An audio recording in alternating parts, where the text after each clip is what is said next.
Selamat pagi pemirsa semuanya. Kembali bersama saya Ina Rahman dengan podcast Blak-Blakan bersama Apli.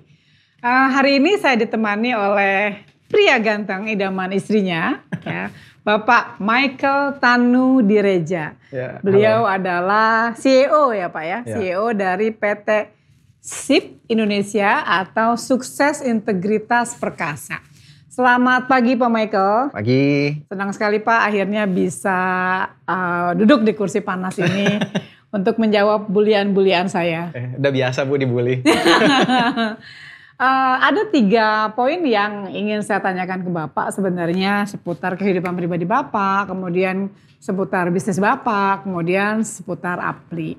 Jadi siap-siap pertanyaan-pertanyaan itu mungkin nggak ada di skrip Bapak gitu ya, atau mungkin Bapak sudah lihat cuplikan-cuplikan podcast sebelumnya, jadi Bapak sudah mempersiapkan jawaban gitu kan?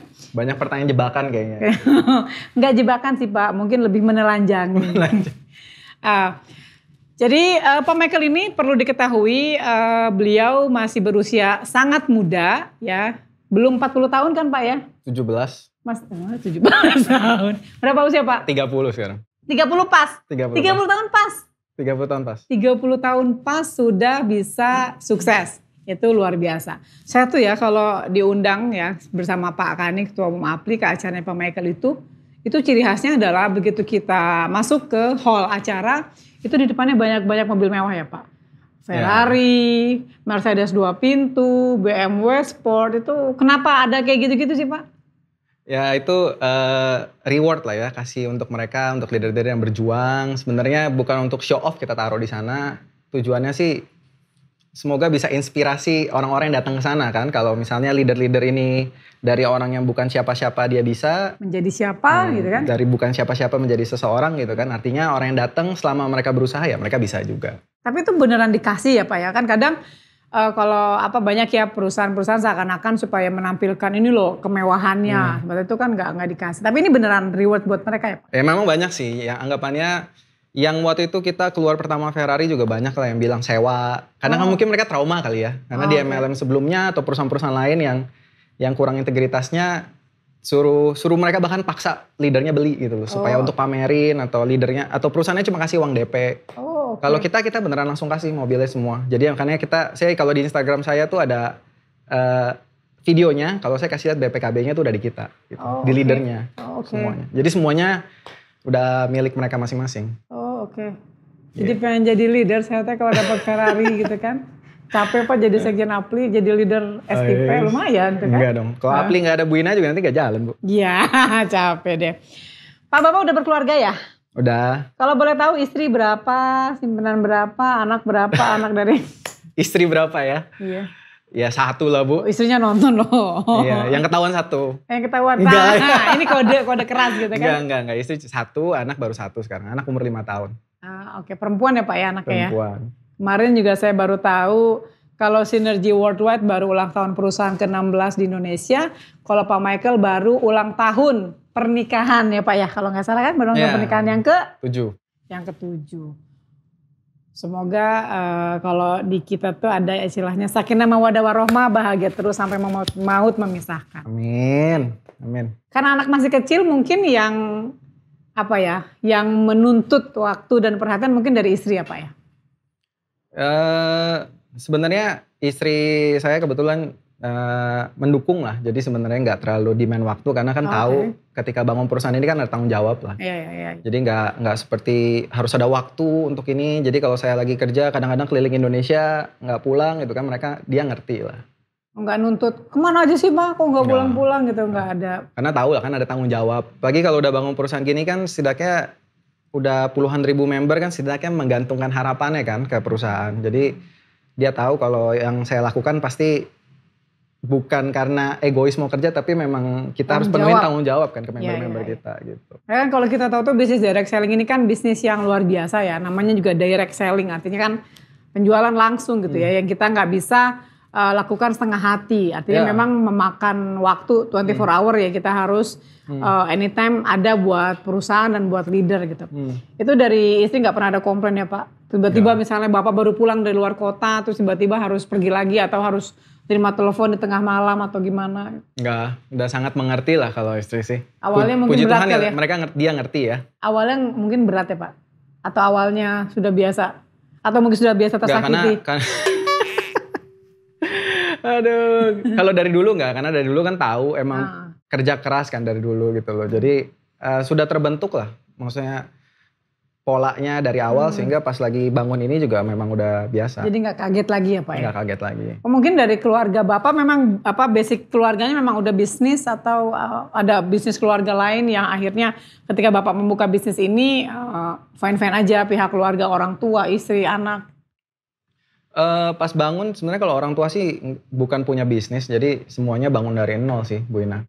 Jadi pas bangun pun kan dari kecil-kecil di awal gitu loh, bertahap lah bangunnya. Nggak langsung mungkin karena kasarnya gini udah kayak turunan gitu kan, jadi ya mau bikin apa aja gampang, nggak gitu ya Pak ya? Enggak lah. Semuanya bener-bener. Semua dari awal. Oke. Jadi karena keluarga juga masih baru anak satu, masih kecil juga ya Pak, berarti kan istri ya? Apa mungkin selama keluar kota istri dibawa atau gimana Pak buat nemenin? Enggak sih, di rumah rata-rata kalau keluar kota, soalnya takutnya kan kalau keluar kota tuh kegiatannya hektik kan. Oke. Jadi paling yang dibawa Pak Andi Gunawan ya Pak. Istri kedua Bapak Pak Andi Gunawan gitu ya. Iya kalau dunia bisnis ya. Iya dalam dunia bisnis. Iya. Kalau Bapak itu apa sih? Bapak kan anggota APRI juga. Kan anggota APRI kita tahu kan harus ada izin lengkap ya Pak ya. Ada SUPL, ada NIB, dan lain-lain. Perusahaan Bapak ngejual apa? Jadi perusahaan kita ada 2 produknya sekarang ini. Baru 2. Ya semoga nanti bisa nambah ya. Lagi dicoba diinin. Sekarang ada serum sama facial wash. Oke. Buat perempuan bisa, laki-laki juga bisa. Ya zaman sekarang kan laki-laki juga pakai lah ya, biar glowing juga Bu. Apalagi zamannya sepeda. Bapak kelihatan agak glowing sih Pak, agak glowing gitu ya. Glowing dong, pakai sendiri. Oh iya. Ini saya dengar Bapak akan ada launching beberapa produk skincare ya dalam waktu dekat ya Pak ya. Ya doakan lah ya, ada planning, cuma kita masih tahap research lah. Oke. Gitu, supaya nggak keluarin produknya sembarangan juga kan. Ini buat mitra SIP Indonesia, tunggu ya tanggal mainnya akan ada launching produk lagi. Saya tuh seneng Pak bikin orang penasaran, mikir-mikir Bapak yang dikejar-kejar gitu kan. Saya tuh hobi sekali menyiksa Udah orang. Terbiasa, gitu. Sudah terbiasa ya Pak ya. Iya. Ini saya dengar juga ya ketika ada ya namanya bisnis ya Pak di Indonesia pasti selalu ada kompetitor ya. Ada pihak-pihak yang tidak suka dengan keberhasilan perusahaan. Pernah nggak sih Pak perusahaan Bapak tuh dituduh sebagai ini perusahaannya money game mau ini? Oh pernah lah. Sering itu ya? udah makanan sehari-hari Bu. Oh berarti sering dong Pak kalau udah makan sehari-hari? Sebenarnya sering banget sih enggak. Tapi saya rasa ada lah di internet gitu. Kita cari di blog-blog tertentu gitu kan. Mereka mencoba menganalisa dengan cara mereka sendiri dan bilang ini money game. Dengan penilaian mereka sendiri kan. Tapi saya lihat sih pikirannya masih cukup terbatas dalam arti kadang-kadang ada orang yang bilang itu money game. Kalau binari udah money game. Iya. Bahkan belum tentu juga kan. Binari skema piramida. Gak usah masyarakat lah Pak. Kadang ya adalah oknum penyidik ya. Saya pernah merasakan hal itu. Dia mengatakan bahwa binari itu money game. Yeah. Binari itu skema piramida. Itu stupid thing ya. Yang memang itu tadi Pak. Karena kurang ilmu. Tapi merasa so pinter akhirnya mengklaim bahwa binari itu adalah money game atau skema piramida. Dan sayangnya beritanya ada di internet dan akhirnya pihak-pihak yang nggak ngerti, tidak mengerti, baca itu. Berasumsi. Akhirnya dipanggil deh. Ya Bapak mengatasi hal itu gimana Pak? Meyakinkan katakanlah misalnya ada berita bahwa ini perusahaannya money game, ini begini gitu kan. Mengatasi hal itu Bapak ke keluarga atau ke manajemen, bahkan juga ke mitra itu gimana meyakinkan bahwa this is real company loh, kita tuh bisnis bener gitu. Kalau ke keluarga sih gak terlalu masalah lah ya. Maksudnya mereka percaya lah apa yang saya lakukan dan anggapannya mereka tahu kalau kita bangun bisnis ini dengan itikat baik gitu. Nah kalau misalnya ke member lah ya, terutama kan paling penting kan seperti itu kan ke mitra kan. Karena mereka takut pasti, karena gak salah sih Bu, mereka ngomong, mereka takut tuh gak salah. Karena kan banyak MLM penipuan kan gitu loh. Jadi perusahaan yang berkedok MLM yang akhirnya tiba-tiba hilang, akhirnya membuat orang trauma, sehingga akhirnya paradigma itu muncul di lapangan tuh sebenarnya normal sih. Jadi saya bilang ke lapangan, kalau cari di internet, make sure bahwa itu dari organisasi yang valid. Ya benar, setuju tuh Pak. Aku simpelnya sih gitu, maksudnya kalau saya kasih pembelaan kan, itu nanti kan omongan saya, terus itu ada omongan orang lain. Ya gitu. Wajar lah dia ngebelain perusahaannya, orang yang punya perusahaan Bapak gitu kan. Betul. Jadi saya bilang kalau kamu baca dari Blogspot, Ya, kan zaman sekarang kalau mau bikin blogspot bebas Bu. Ya, tinggal bikin domain murah juga bisa gratis lagi. Betul. Orang bisa ketik apa aja kan sekarang bebas gitu ya. Mau ketik apa aja. Nah maksudnya kamu mau dengerin itu atau mau dengerin organisasi kayak misalnya Apply yang sudah make sure udah verifikasi tahun, kan. Iya gitu. betul. Jadi lebih ke arah sana sih Bu. Jadi saya nggak terlalu banyak jelasin.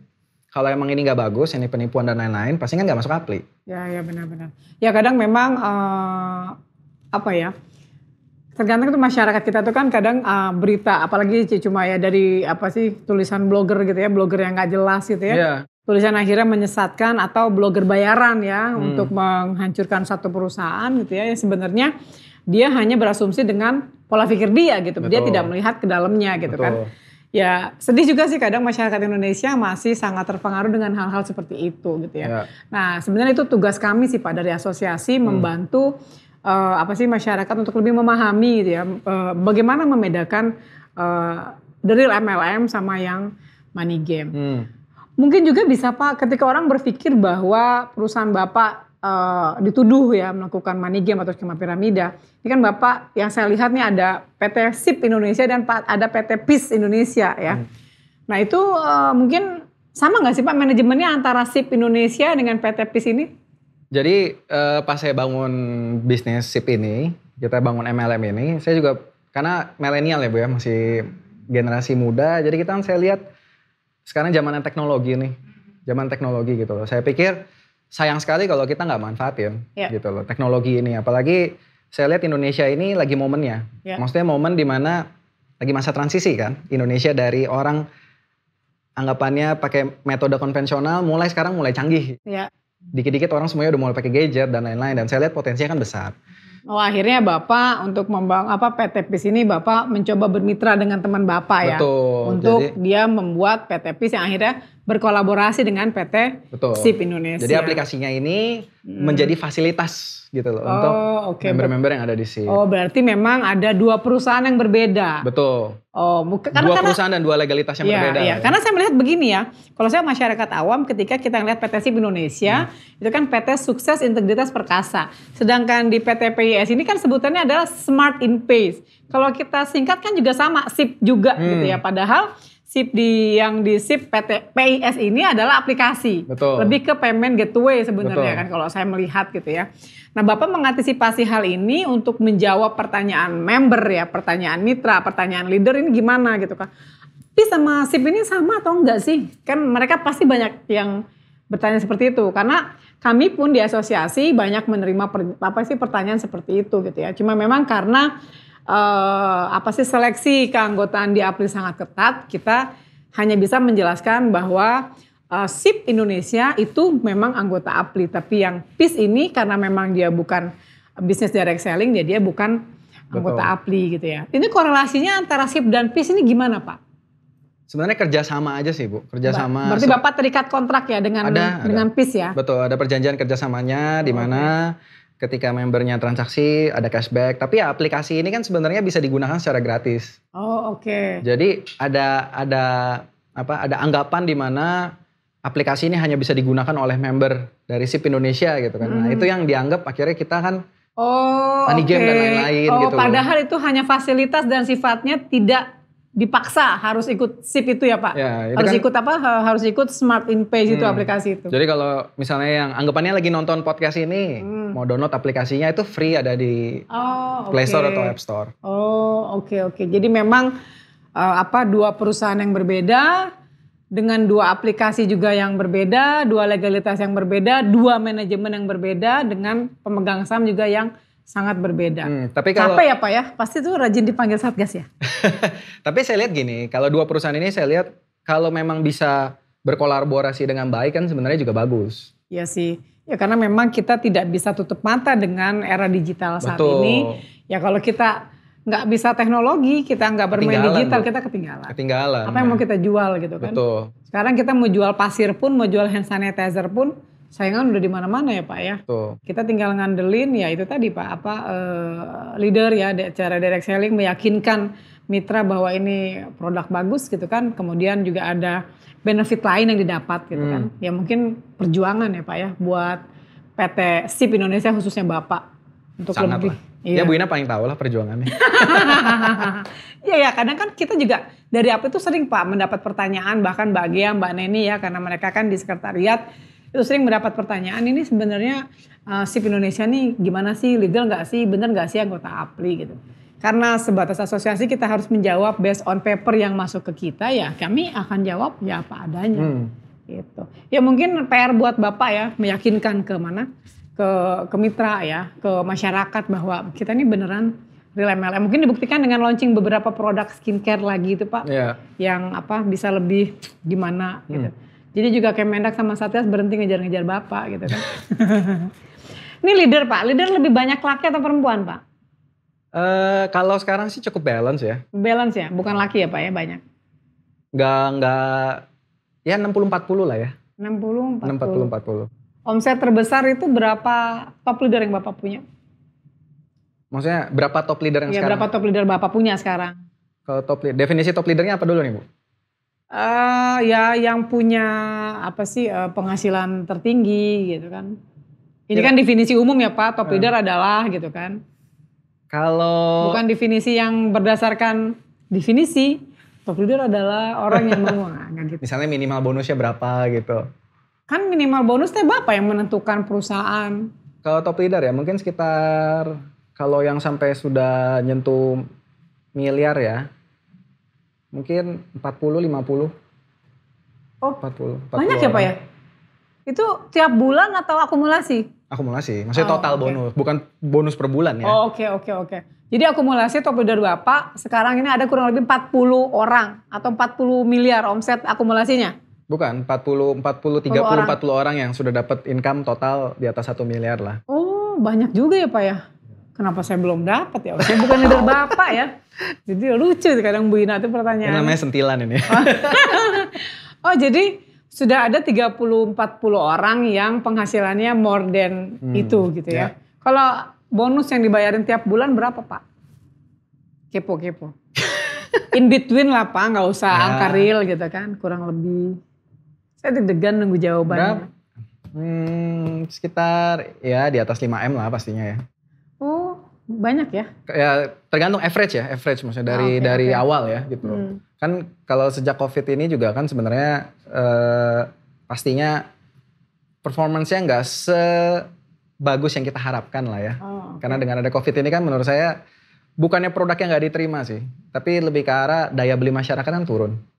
Ya kan, maksudnya kan dengan ada COVID kemarin itu pasti orang banyak yang di PHK, banyak yang kerjaannya hilang, banyak bisnis yang collapse juga gitu. Jadi buying power dari masyarakat mulai turun sehingga performance-nya juga cukup kena lah. Tapi ya bukan berarti buruk ya, tapi maksudnya nggak sebagus yang kita targetkan lah. Oke, ya bukan Bapak aja sih, perusahaan anggota Apli yang mengalami nasib seperti Bapak juga banyak gitu. Cuma kan memang butuh waktu dan tenaga untuk bisa survive ya, sampai akhirnya masih bisa tetap running itu udah lebih dari cukup gitu. Kayaknya udah. Bukan Apli doang sih saya rasa ya, maksudnya hampir semua. Ya semua usaha ya. Semua usaha lah pasti kena lah. Cuma memang kan di Apli itu kita masih happy karena perusahaan-perusahaan anggota Apli selama pandemi 2019 lalu aja 1 tahun itu sampai 2020 kita masih bisa kasih income pajak ya ke negara sampai 16,3 triliun itu kan luar biasa gitu. Bagus Bu ini industri. Ya. Nah terkait skema piramida dan money game gitu ya Pak. Bapak merasa terganggu gak sih dengan menjamurnya money game di era pandemi ini? Kalau dibilang merasa terganggu mah pasti lah ya Bu ya. Pasti karena sedikit banyak money game ini merusak mindset masyarakat gitu. Ya.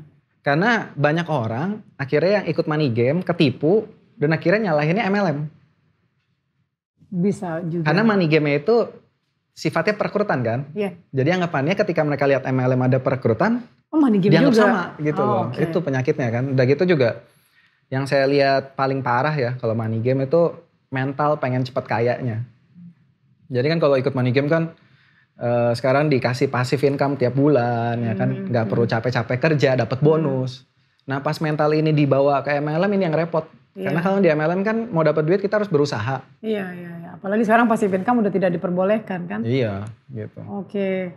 Jadi memang sangat terganggu ya Pak ya. Atau mungkin ada ya susah ya kalau saya tanya omset sebelum pandemi dan setelah pandemi itu mungkin susah ngejawabnya nggak? Apa gampang Bapak mau jawab atau harus jawab? Ya omset ya enak lah ya dibuka Bu. Iya enggak, iya kan inbit namanya belak-belakan loh Pak, jadi tuh belak-belakan berarti nggak bisa ditutupin ya. Katakan gini lah, misalnya sebelum pandemi omset Bapak tuh sekian gitu ya. Ya around di atas 10M gitu. Terus tiba-tiba ada pandemi jadi harus di bawah 10M. Kan nggak angka real Pak. Nanti kalau real ditungguin sama Dirjen Pajak repot gitu. Ya yang pasti nggak bisa ngomong banyak ya, yang pasti pas pandemik turun lah kurang lebih 30-40% itu turun. Oh, berarti banyak ya senasib dengan teman-teman sebelumnya juga. Ya pastilah ya. Ya tapi mungkin kalau Bapak kan karena Bapak kan tidak bermain di produk ini ya suplemen ya. Ya. Kalau yang bermain di produk suplemen ya seperti teman-teman kita ya yang perusahaan-perusahaan di luar kan mereka justru malah survive banget kan. Karena produk buat imun badannya itu mereka justru laku keras. Sebenarnya menurut saya sih tergantung namanya bisnis pasti ada siklus kali ya Bu ya. Maksudnya kan misalnya lagi 2 tahun ini mungkin suplemen, mungkin sebelumnya kosmetik ya kan. Tapi namanya siklus pasti kan balik lagi. Iya sih gitu. Pasti. Ya sekarang juga sudah mulai balik ke skincare kali ya. Karena kan orang apalagi katanya Juni mau ada pengetatan lagi kan. Orang juga di rumah bingung kan ngapain ya, paling mempercantik diri. Dia ke salon takut, ke klinik kecantikan takut. Ya udahlah, rajin-rajin aja pakai serum gitu kan. Iya. Bisa 10 kali sehari gitu. Jadi mandi Bu namanya, mandi serum. Mandi serum. Iya. Cuci mukanya pakai serum ya. Iya. Mungkin itu Pak, salah satu input kali ya buat SIP Indonesia untuk lebih bermain di produk kali ya. Karena sistem Bapak binary apa matahari ya? Binary. Oh binary ya. Binary mungkin saatnya untuk menambah produk. Karena berdasarkan pengalaman kami itu kalau untuk produk untuk sistem binary kekuatannya adalah di produk. Kalau nggak kekuatan di produk ya susah juga Pak. Untuk bertahan itu mungkin sangat Bapak lebih tahu lah ya jatuh bangunnya seperti apa. Ya tantangan tiap perusahaan lah ya pasti ada. Iya sih benar juga. Nah, Bapak kan di APRI ini saya dengar sebagai pengurus. Apa sih harapan Bapak jadi anggota APRI ini dari SIP Indonesia? Apa sih yang Bapak mau tuh apa? Oh, kalau harapan ke APRI ya sebenarnya saya juga seneng ya bisa masuk APRI. Thank you juga bisa dipercaya jadi anggota.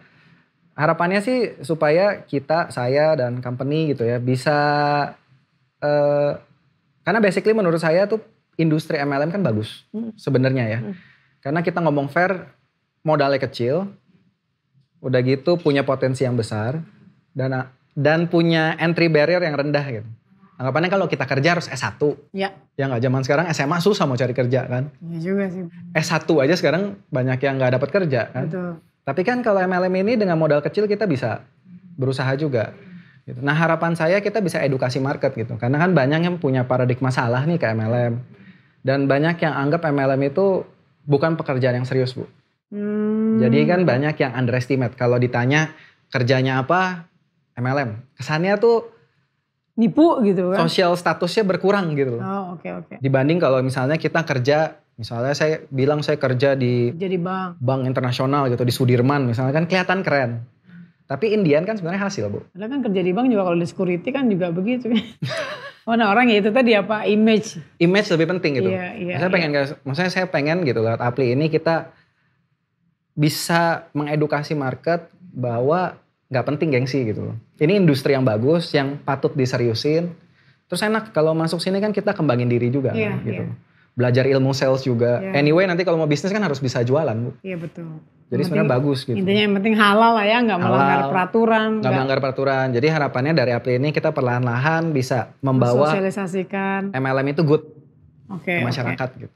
Dan menurut saya sih kedepannya should be makin bagus ya. Karena kan cari kerjaan makin susah, persaingan makin berat, ujung-ujungnya mereka harus cari sampingan. Dan sampingan jualan yang paling online deh gitu. Jualan online atau kita jalanin MLM kan? Iya betul, gitu. betul. Oke.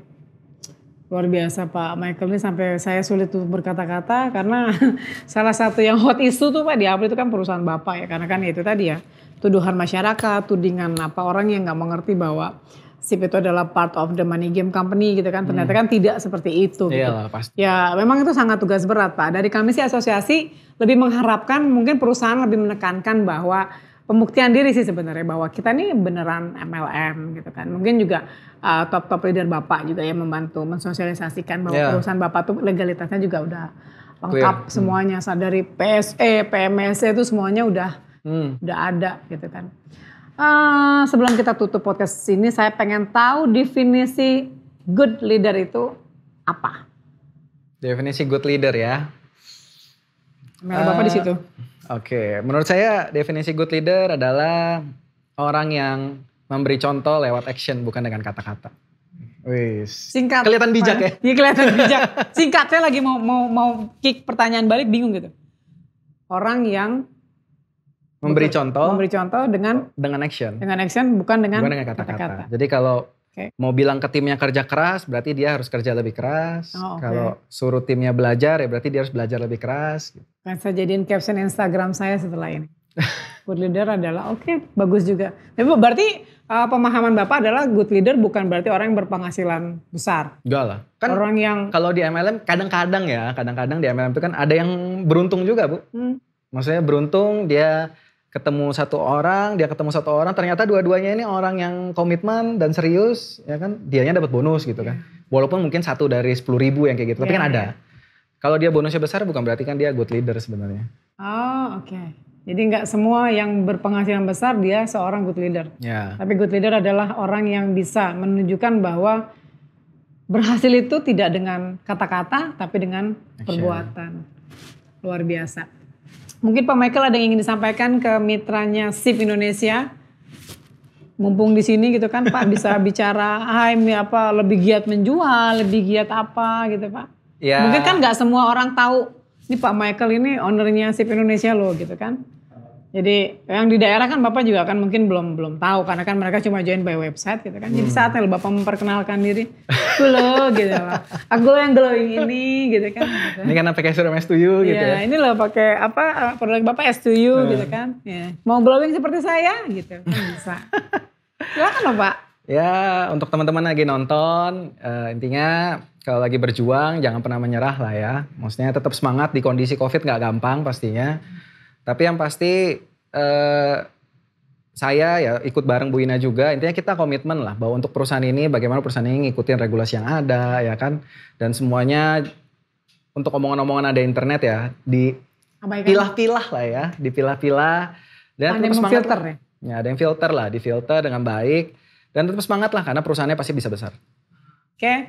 Semoga apa yang disampaikan Pak Michael hari ini biar pengalaman-pengalaman Pak Michael, how to handle problem Pak Michael untuk SIP Indonesianya bisa menjadi ibaratnya bisa menjadi masukan buat teman-teman, buat pemirsa di rumah ya. Semoga kebaikan menemani hari-hari kita ke depannya mengatasi masa pandemi ini dengan lebih berjuang dan lebih berhasil tentunya. Ya. Sekali lagi Pak Michael Tanudireja, terima kasih atas waktunya di podcast Belak-Belakan bersama Apli dan selamat pagi.